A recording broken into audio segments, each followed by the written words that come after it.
The static and the camera. Finding confidence beyond the social media comparison trap. To the world, Mira was a collection of high-resolution highlights.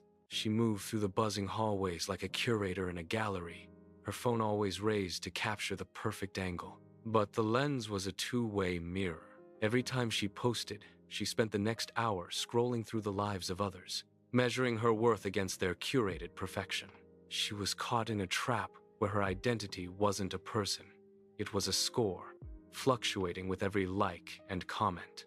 The glow of the screen had a cold shadow. When the notification slowed, the static would arrive a buzzing anxiety that whispered, "You're falling behind. Look how much more fun they are having." In the middle of class, Mira would compare her messy notes to the aesthetic journals of strangers online. She felt like a puzzle with missing pieces, a ghost haunting a digital world that told her she was never quite enough. Her only escape from the digital race was the small, forgotten courtyard behind the biology wing. It was a dead zone where the bars on her phone dropped to zero. There, the static of comparison faded, replaced by the rhythmic rustle of an ancient oak tree. Without the pressure to be seen or to see others, the world felt heavy and real. Mira would sit and watch the shadows stretch, realizing the tree didn't need a filter to belong. One Tuesday, the courtyard wasn't empty. A boy named Silas was sitting on the grass near the oak tree. He was a year older, known for his quiet demeanor and the heavy, mechanical vintage camera he carried everywhere. Mira froze, her hand instinctively reaching for her phone to document the scene. But she stopped.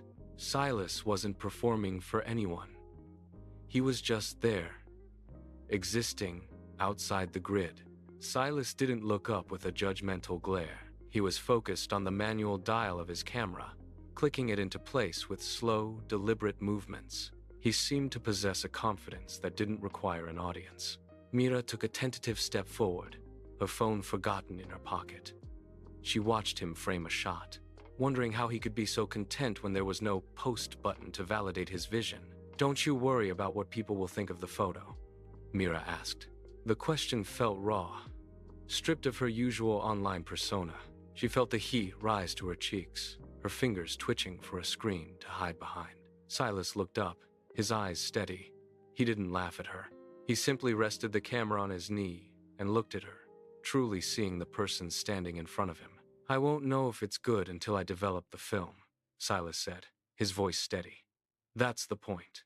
I'm not comparing this moment to anyone else's. If I spend my time looking at their photos, I'll miss the light hitting this tree right now. The camera doesn't care about trends. It only cares about what's real." He held up a small, cylindrical roll of film, a secret kept in the dark. "I spend so much time looking at everyone else's best that I feel like I'm losing a race I didn't sign up for," Mira confessed. The weight of the comparison trap felt lighter just by naming it. Silas nodded, patting the spot on the bench beside him. They sat in the courtyard together, the silence between them filled with the sound of the wind instead of the hum of notifications. "You want a profile, Mira," Silas said, handing her the heavy camera. "You're the person who sees the world." Mira felt the cool metal and the surprising weight of the device. It was a tool for observation, not for comparison. As she looked through the viewfinder, the world became narrow and beautiful. She wasn't looking at a feed. She was looking at a moment that belonged only to her. The next day, the hallways were still loud and the blue lights still flickered. But as Mira walked toward her locker, her phone stayed in her pocket. She saw Silas in the distance, and they exchanged a silent, supportive nod.